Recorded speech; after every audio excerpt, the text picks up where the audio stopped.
बिस्मिल्लाहिर्रहमानिर्रहीम। चौधरी सदाकत अली शाकिर एडवोकेट एक नई वीडियो के साथ आपके सामने हाजिर खिदमत है। सीआरपीसी में हमने सेक्शन 161 सीआरपीसी पढ़ा। उसके बाद आज हम 164 सीआरपीसी की बात करेंगे। 164 सीआरपीसी है किसके बारे में? Power to record statement and confessions. अब इसमें स्टेटमेंट और कन्फेशन के बारे में है तो जो मजिस्ट्रेट है वो फर्स्ट क्लास या सेकंड क्लास जो है और उसको ऑथोराइज किया हो, स्पेशली एम्पावर्ड किया गया हो प्रोविंशियल गवर्नमेंट से कि वो एक स्टेटमेंट 164 की रिकॉर्ड कर सकता है, तो उसको ये इख्तियार होगा कि वो ये स्टेटमेंट रिकॉर्ड कर ले या कर सके। अब हम देखते हैं कि एडमिशन और कन्फेशन और स्टेटमेंट जो है वो क्या है। इसमें सबसे पहले हम देखते हैं कि कन्फेशन क्या है। Admission of certain facts which constitute an offence that is called confession. और फिर उसके बाद अगर हम ये देखें कि statement of accused become confession when recorded under section 164 and 364 CrPC. 364 CrPC में बाकायदा एक प्रोसीजर दिया गया है कि स्टेटमेंट जो है वो कोर्ट में किस तरह से रिकॉर्ड करनी है, और 164 का प्रोसीजर जो है आज हम वो भी देख लेते हैं। यानी कि कोई भी स्टेटमेंट जो है उस स्टेटमेंट में अगर एडमिशन ऑफ सर्टेन फैक्ट्स हो जाए तो और उसके मुताबिक एक ऑफेंस बनता हो तो उसको हम कन्फेशन कहते हैं। अब ये किस तरह से है कि एक मजिस्ट्रेट जिसको जो फर्स्ट क्लास है या सेकंड क्लास है उसको प्रोविंशियल गवर्नमेंट ने एम्पावर्ड किया है, उसको ऑथोराइज किया है, वो ये स्टेटमेंट रिकॉर्ड कर सकते हैं। ऐसी स्टेटमेंट रिकॉर्ड करने से पहले, यानी ऐसी स्टेटमेंट कौन सी स्टेटमेंट है या कन्फेशन है, वो जब ये स्टेटमेंट रिकॉर्ड करनी होगी तो उसमें जो मजिस्ट्रेट है, जो मजिस्ट्रेट साहब हैं, वो इस स्टेटमेंट को रिकॉर्ड करने से पहले जिस विटनेस का या जिस अक्यूज पर्सन का ये कन्फेशन रिकॉर्ड करना है या स्टेटमेंट रिकॉर्ड करनी है, उससे पूछा जाएगा कि आया वो ये स्टेटमेंट वॉलंटरीली दे रहा है, उस पर कोई प्रेशर तो नहीं है, और फिर उसकी स्टेटमेंट रिकॉर्ड की जाएगी। इसमें उसको कुछ टाइम भी दिया जाता है सोचने के लिए कि आपके पास इतना टाइम है, ये टाइम जो है इसमें आप कुछ वक्त के लिए सोच लो, क्योंकि आप जो ये स्टेटमेंट देने जा रहे हो या जो कन्फेशन है ड्यूरिंग द ट्रायल, ये confession as a witness as a evidence आपके खिलाफ भी इस्तेमाल हो सकती है, और उसको सोचने का टाइम दिया जाता है और उसको ये पूछा जाता है कि आपके ऊपर कोई प्रेशर तो नहीं है, ये वॉलंटरी है, आपके ऊपर कोई कोर्शन तो नहीं है, फिर उसकी ये जो स्टेटमेंट है वो रिकॉर्ड की जाएगी। फिर उसके बाद जो मजिस्ट्रेट साहब हैं वो एक सर्टिफिकेट लिखते हैं कि मैं फलां शख्स को जो है स्टेटमेंट रिकॉर्ड करने से पहले इनको बताया गया कि आपका ये बयान जो है, जो कन्फेशन है, ये स्टेटमेंट है, ड्यूरिंग एविडेंस जो है आपके खिलाफ एज ए एविडेंस आपके खिलाफ भी इस्तेमाल हो सकता है, और वो एक सर्टिफिकेट टाइप जो है वो ये दे देते हैं, नीचे लिखा जाता है, जिसको मेमोरेंडम कहा जाता है।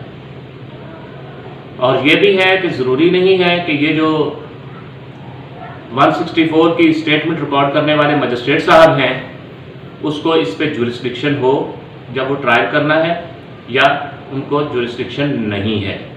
यानी ये चीज़ कोई भी मजिस्ट्रेट जो इस बिहाफ पे प्रोविंशियल गवर्नमेंट ने उनको इस चीज़ के लिए ऑथोराइज किया हुआ है, वो ये स्टेटमेंट रिकॉर्ड कर सकते हैं, चाहे वो इसका ट्रायल करने के लिए उनको जुरिस्डिक्शन है या नहीं है। अब हमने इसको जनरली देखा है, अब हम इसकी लैंग्वेज देखते हैं। लैंग्वेज देखने के बाद फिर हम आगे इसकी मज़ीद चीज़ें जो है उसकी तरफ जाएंगे। इसको अगर हम देखें 164 सीआरपीसी को, तो इसका है power to record statements and confessions. Any magistrate of first class and any magistrate of the second class specially empowered in this behalf by the provincial government may, if he is not a police officer, record any statement or confession made to him in the course of investigation under this chapter or at any time afterwards before the commencement of inquiry and trial. अभी इससे पहले generally बात करते हुए मैंने मुख्तसर उसकी जब बात बताई तो उसमें ये चीज़ें बता दी थी, लेकिन इसमें एक चीज़ का ऐड करना चाहूँगा।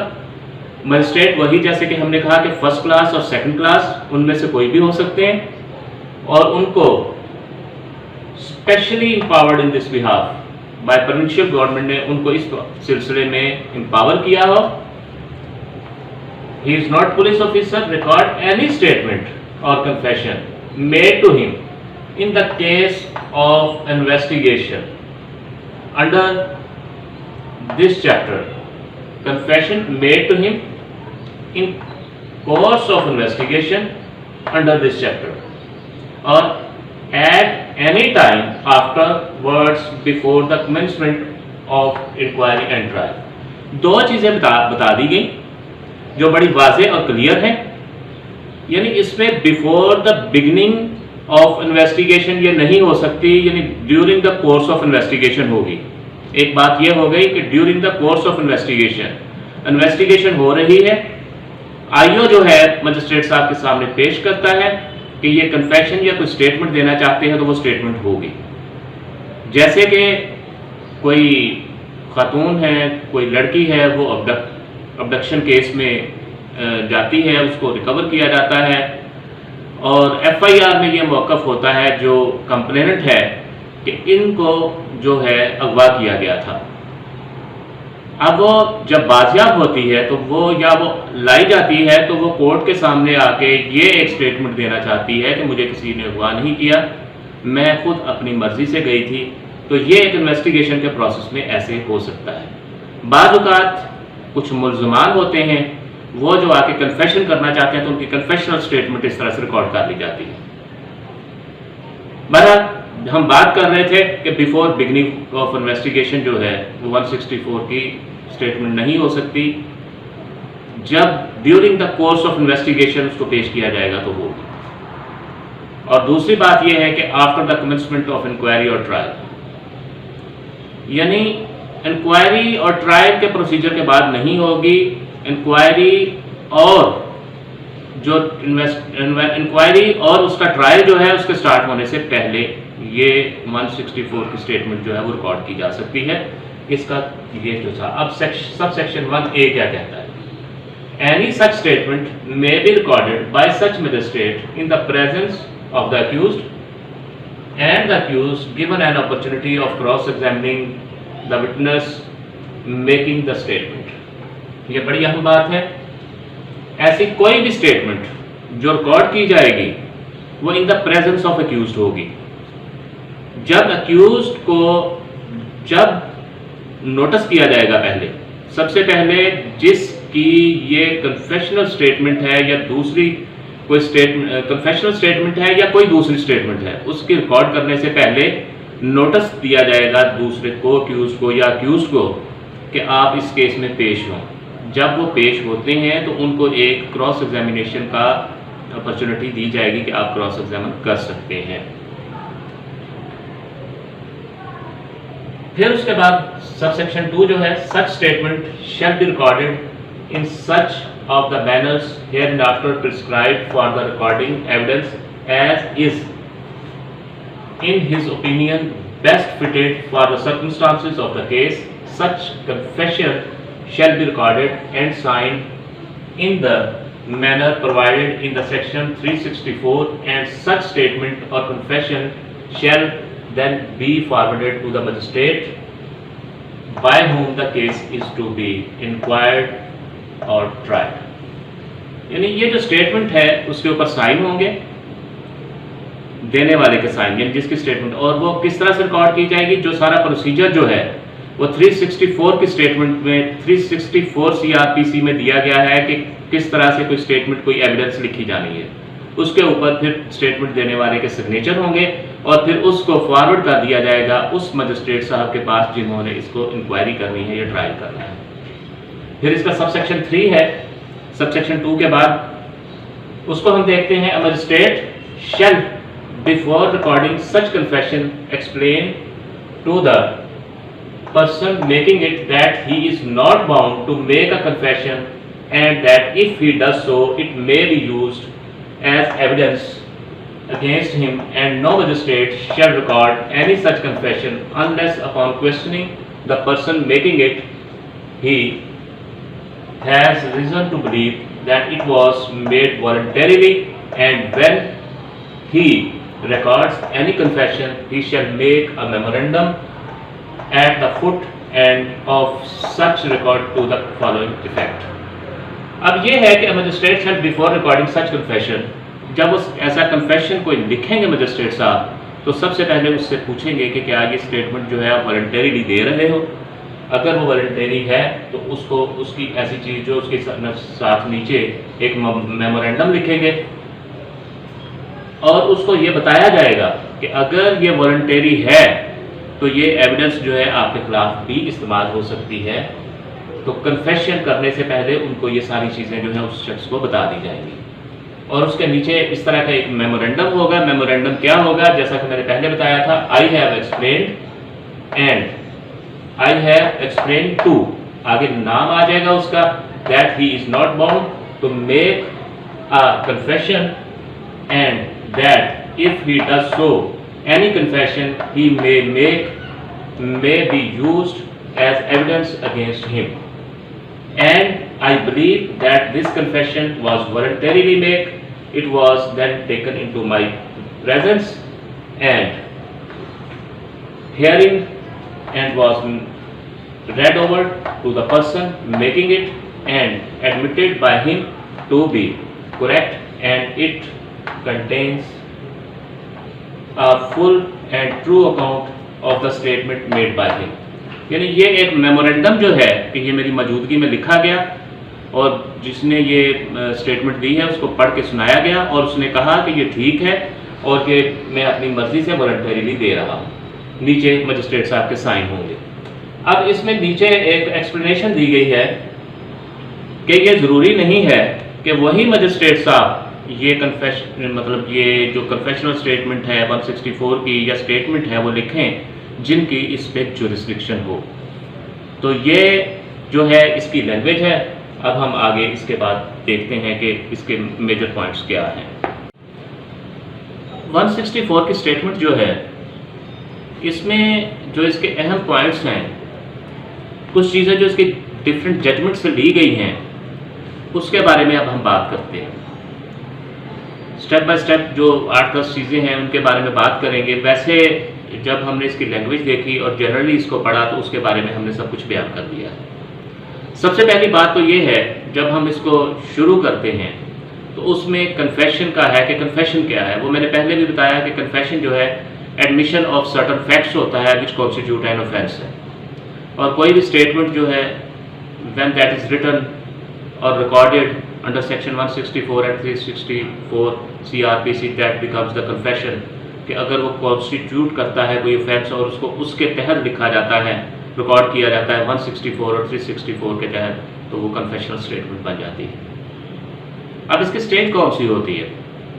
हमने कहा during the course of investigation, जब पेश किया जाएगा तो मजिस्ट्रेट साहब लिखेंगे, मीनिंग देयर बाय कि before the beginning of the investigation there would be no statement under section 164, यानी इन्वेस्टिगेशन से पहले नहीं। फिर उसके बाद अगर हम देखें तो अगर इंक्वायरी या ट्रायल कोई शुरू होता है तो after the commencement of inquiry और ट्रायल नो स्टेटमेंट, यानी बिफोर इंक्वायरी और ट्रायल जो है वो अगर कोई स्टेटमेंट होगी तो उसको हम कहेंगे कि दैट इज़ अ स्टेटमेंट।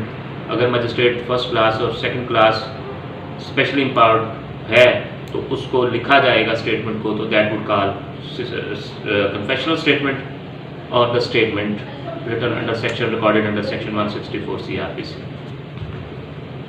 इसमें एक और बात यह भी है कि जो कन्फेशनल स्टेटमेंट है या स्टेटमेंट अंडर सेक्शन 164 है, यानी यह स्टेटमेंट है सिर्फ या कन्फेशनल स्टेटमेंट है जो 164 के तहत लिखी जा रही है, वो सिर्फ पुलिस के कहने पे, पुलिस के स्टांस पे नहीं लिखी जाएगी, बल्कि अक्यूज के स्टांस पे होगी या एग्रीव्ड पर्सन जो है उसके स्टांस पे होगी, यानी वो कहता है, और at the request of the witness himself होगी, यानी सिर्फ पुलिस के कहने पे ये नहीं लिखी जाएगी, बल्कि अगर मुल्ज़म कहते हैं या कोई एग्रीव्ड पर्सन कहता है या जो गवाह है वो हिमसेल्फ वो आता है और कहता है कि मेरी स्टेटमेंट लिखी जाए, तो फिर लिखी जाएगी। इसका खुलासा ये है कि सिर्फ पुलिस के कहने पे नहीं लिखी जाएगी 164 की स्टेटमेंट। अब जब उसको किसी शख्स को 164 की स्टेटमेंट के लिए लाया जाता है तो उससे कुछ क्वेश्चन पूछने होते हैं, मजिस्ट्रेट साहब ने उससे पहले पूछने हैं। सबसे पहला क्वेश्चन तो ये पूछा जाएगा कि वो कितनी देर से पुलिस कस्टडी में है, how long has he been with the police, कि वो पुलिस के पास कितनी देर में है। इस क्वेश्चन का बेसिक मकसद जो है वो ये होता है कि पुलिस की कस्टडी में ज़्यादा देर रहने की वजह से उस पर कोई प्रेशर तो नहीं है, ये चीज़ देखनी होती है। दूसरा उससे यही पूछा जाता है जो उससे रेलेवेंट है कि उस पर कोई प्रेशर तो नहीं है, had any pressure been brought upon him for confession, उसके ऊपर कन्फेशन के लिए कोई प्रेशर तो नहीं डाला गया। दूसरी बात उसी से रेलेवेंट है जो मैंने पहले कह दी कि कितनी देर से पुलिस कस्टडी में है। फिर उसी के बाद had you been threatened for confession, क्या कन्फेशन के लिए, इकबाल जुर्म के लिए उसको थ्रेट तो नहीं किया गया। फिर उसके बाद इंड्यूसमेंट तो नहीं है कोई, had an inducement been given you for confession, confession के लिए कोई इंड्यूसमेंट तो नहीं दी गई। उसके बाद एक बहुत ज़रूरी चीज़ पूछी जाती है कि had you been told that you would be made approver, क्या आपको ये बताया गया है कि आपको अप्रूवर बनाया जाएगा। अप्रूवर सेक्शन 337 एंड 338 वादा माफ हुआ, उसके लिए को अक्यूज में से अगर कोई है तो उसको पूछा जाएगा कि क्या आप ये जो स्टेटमेंट दे रहे हो ये अप्रूवर बनने के लिए तो नहीं दे रहे, क्या आपको बताया गया है कि ये जो स्टेटमेंट आपने देनी है ये अप्रूवर बनने के लिए है। फिर इसमें एक चीज़ और पूछी जाती है कि why are you making this confession, आप ये कन्फेशन क्यों कर रहे हो। यानी ये 5-6 चीज़ें जो हैं मजिस्ट्रेट साहब पूछेंगे उससे, और उसके बाद उसकी कन्फेशनल स्टेटमेंट जो है वो रिकॉर्ड की जाएगी। उसके बाद क्या होगा, उसकी हैंडकफ जो है वो रिमूव की जाएगी। पुलिस इन्वेस्टिगेशन ऑफिसर है या जो उसके पास दूसरे लोग जो हैं कोर्ट रूम से उनको बाहर भेज दिया जाएगा, हैंडकफ उतार दी जाएगी, कोर्ट रूम से बाहर पुलिस वालों को भेज दिया जाएगा और उसको time would be given to ponder upon, उसको सोचने के लिए वक्त दिया जाएगा। अब सोचने के लिए कितना वक्त दिया जाएगा, there are no hard and fast rule for that. हो सकता है उसी के घंटे बाद, 2 घंटे बाद, या उस दिन उसको कहा जाए कि आपको सोचने का टाइम दिया जाता है, तो आप सोच लो, फिर आपकी कन्फेशनल स्टेटमेंट जो है वो रिकॉर्ड की जाएगी। ये कुछ चीज़ें जो हैं, कुछ क्वेश्चन जो हैं वो पूछे जाते हैं और इसका प्रोसीजर होता है।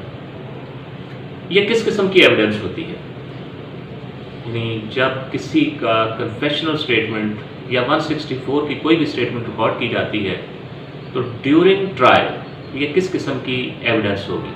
That is not a substantive piece of evidence, ये कंट्राडिक्शंस के लिए होती है, कोरपोरेशन के लिए होती है। यानी जब कोर्ट में एक ट्रायल हो रहा होगा तो जब अक्यूज पर्सन जो हैं उनके बिहाफ पे इस क्रॉस एग्जामिन किया जाएगा तो ये स्टेटमेंट जो है इसको कंट्राडिक्शंस के लिए और कोरपोरेशन के लिए इस्तेमाल किया जा सकता है। अब जो पावर किस किस्म की है ये मजिस्ट्रेट साहब के पास, ये पावर जो है डिस्क्रिशनरी होती है, that is not mandatory. Discretionary in the sense है कि अगर किसी अक्यूज को लाया जाता है, कोई गवाह है, कोई एग्रीव्ड पर्सन है, अगर मजिस्ट्रेट साहब जो एम्पावर्ड हैं टू रिकॉर्ड दैट स्टेटमेंट वो समझते हैं कि there is mala fide on the part of the persons कि जो उसको लाए हैं वो वॉलंटियर नहीं है मैराफ आईडी है, तो वो स्टेटमेंट रिकॉर्ड करने के पाबंद नहीं है, ये उसमें उनको डिस्क्रिशन दी गई है। अब इसको एज एविडेंस कब लिया जाता है, कब समझा जाता है? जब इसको in the presence of accused person record किया जाए, यानी पहले नोटिस दिया, फिर उसको अपॉर्चुनिटी दी गई अक्यूज को, जो कि अक्यूज के साथ दूसरे लोग हैं कि इसको क्रॉस एग्जामिन कर लो, तो फिर उसको as a piece of evidence जो है उसको इस्तेमाल किया जा सकता है। यानी जब नोटिस दिया जाएगा तो डेफिनेटली अक्यूज हाजिर होगा, अक्यूज जब हाजिर होगा उसका कौंसल हाजिर है, फिर उसको अपॉर्चुनिटी दी जाएगी क्रॉस एग्जामिनेशन की, तो फिर इसको as a piece of evidence जो है रिकॉर्ड किया जाता है और इसको समझा जाता है कि एज एविडेंस इस्तेमाल हो सकती है। अगर हम ये समझते हैं कि कन्फेशन ये ठीक है, तो इसके लिए क्या कौन कौन सी चीज़ें हैं, ये पहले भी हम एक दो चीज़ें बता चुके हैं, बल्कि सारी चीज़ें ही बताई गई हैं, लेकिन फिर इसको एक दफ़ा हम करते हैं। वॉलंटरी होनी चाहिए, यानी किसी किस्म का दबाव ना हो, बिल्कुल वॉलंटरी हो। और किस पे बेस करनी चाहिए? Based on account of facts. कौन से facts? Leading to the crime. कौन से फैक्ट्स? जो क्राइम की तरफ लीड कर रहे हैं। तो इसको हम कहते हैं कि ये कन्फेशनल स्टेटमेंट ठीक है। अब बाज़ औक़ात जो वॉलंटरीनेस है इसमें, जो कहते हैं कि वॉलंटरी दी गई है, इसको डाउटेड कहते हैं। कब डाउटेड कहते हैं? जब ये रिकॉर्ड होने से बात पता चले कि अनऑथोराइज्ड कन्फाइनमेंट में था वो शख्स, तो ऐसी जो स्टेटमेंट होगी that would not be a voluntary, और that confession would be a doubted confession. फिर आगे हम ये भी कहते हैं बाज़ औक़ात जो सोल स्टेटमेंट होती है, सोल कन्फेशनल स्टेटमेंट होती है, उसके ऊपर कन्विक्शन जो है वो मेंटेन रखी जा सकती है, कन्विक्शन दी भी जा सकती है और मेंटेन भी रहेगी। कब? जब ये स्टेटमेंट वॉलंटरी हो। उसके अलावा अगर वो उस स्टेटमेंट से बाद में मुनहरिफ हो जाता है, रिट्रैक्ट कर जाता है, लेकिन फिर भी बाज़ औक़ात उसके ऊपर जो कन्फेशन है, वो कन्फेशन जो है और फिर उसमें वो मुनहरिफ भी हो गया, तो बाज़ औक़ात फिर भी वो जो कन्विक्शन है वो उसके ऊपर जो है मेंटेन रखी जाती है। वो क्यों? कि अगर वो वॉलंटरी थी पहले, और जो उसने उसके बाद उसने दोबारा उसने मुनहरिफ हुआ है, वो जो स्टेटमेंट दी है, रिट्रैक्टेड स्टेटमेंट जो है, वो स्टेटमेंट में और उससे पहली वाली स्टेटमेंट में बहुत ज़्यादा डिफरेंस नहीं है और वो इन लाइन है, कुछ चीज़ें जो हैं उनमें से निकल रही हैं, तो वो कन्विक्शन जो है वो मेंटेन रखी जाएगी। इसके बाद जो कन्फेशन है ये जुडिशल भी होता है और एक्स्ट्रा जुडिशल भी होता है। Extra judicial out of court होता है, जो जुडिशल है वो मजिस्ट्रेट के सामने, मजिस्ट्रेट साहब के सामने होगा। मजिस्ट्रेट साहब के सामने जो कन्फेशन होगा वो ज़्यादा अथेंटिक है, बल्कि वही अथेंटिक है, एक्स्ट्रा जुडिशल कन्फेशन को कोई अथेंटिसिटी हासिल नहीं है। बाज़ का कुछ FIRs ऐसी होती हैं दैट अमाउंट्स टू कन्फेशन। ऐसी FIR that amounts to confession वो एडमिसिबल नहीं है एविडेंस में। बाज़ औक़ात क्या होता है कि कन्फेशन जो है वो एक्सप्रेस नहीं होता, इम्प्लाइड कन्फेशन होता है। मतलब जो एक स्टेटमेंट देने वाला शख्स है या अक्यूज्ड है डज नॉट प्लीड गिल्टी, और वो अपने आप को मर्सी ऑफ द कोर्ट पे छोड़ देता है ताकि उसको लाइटर सेंटेंस ली जा सके, यानी indirectly admit his guilt for lighter sentence. सिर्फ उसके कंडक्ट से पता चलता है, एक्सप्रेसली नहीं कहता, तो ऐसा कन्फेशन भी होता है। हमने वॉलंटरी कन्फेशन की बात की, बाज़ औक़ात इनवॉलंटरी कन्फेशन भी होता है। इनवॉलंटरी कन्फेशन क्या होता है? इंड्यूसमेंट होती है, कोई उम्मीद दिलाई जाती है, उसके अलावा कोई प्रॉमिस हो सकता है, कोई वायलेंस हो सकता है, टॉर्चर हो सकता है और थ्रेट हो सकती है। अगर ऐसी सूरत में कोई भी कन्फेशन करवाया जाएगा तो हम उसको इनवॉलंटरी कन्फेशन कहेंगे। इसका मतलब यह हुआ कि अगर वॉलंटरी कन्फेशन नहीं है तो इनवॉलंटरी हो सकता है, यानी उसको इंड्यूसमेंट थी, थ्रेट थी या कोई और चीज़ थी। लास्ट बट नॉट लीस्ट एक चीज़ और है कि कन्फेशनल स्टेटमेंट कभी ऑन ओथ नहीं होगी।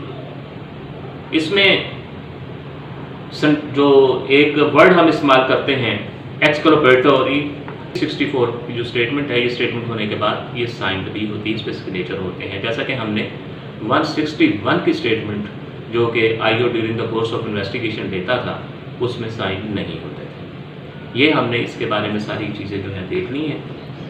इसमें हम नेक्स्ट लेक्चर में किसी और वीडियो में जब हम आर्टिकल 140 कानून शहादत में जाएंगे और एविडेंस का जो तरीक़ाकार दिया गया है सीआरपीसी में उसको शुरू करेंगे, तो फिर इसका किसी न किसी नेक्सस में इसको दोबारा से डिस्कस करेंगे।